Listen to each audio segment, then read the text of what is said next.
And we're going to finish Mad Maitre d' Hotel from My War with the United States.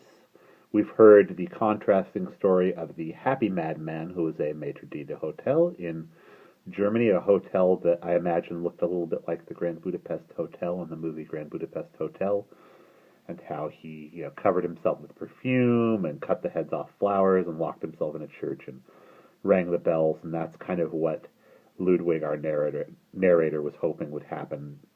Was hoping would be the sort of person that he would meet in the asylum that he's working at, and sadly, that was not what he got.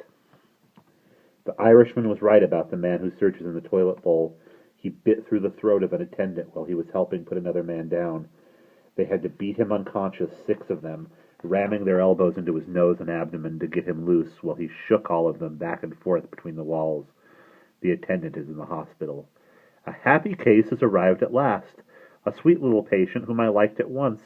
He comes into the mess hall for the first sitting. We have so many patients that we have 2 meals 3 times a day. In the long double row of bent patients, he comes trotting like a gay pony, hopping up and down and continually smiling. He makes 6 hoppy steps in there.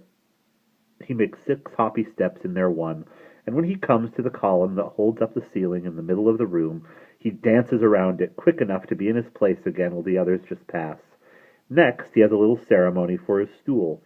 He hops around it twice, shifts it into the right position back and forth to the left, and right once around with one of its legs in a certain place, and when he is finally seated, he carries his attention to the dishes. He rubs the plate on his nose in a circle 3 times, thereby giving it some power or just a greeting. Then he rubs the back of the spoon on his nose also 3 times, this way and then the other way.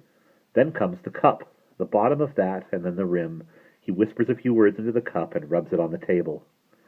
Then he mixes all the utensils and puts them in order and looks around quickly like a bird. He smiles and nods several times to assist strongly as if to assent strongly to someone's words. But he is also a bedwetter and must be called out in the night. And that is the end of the Mad Maitre d' Hotel.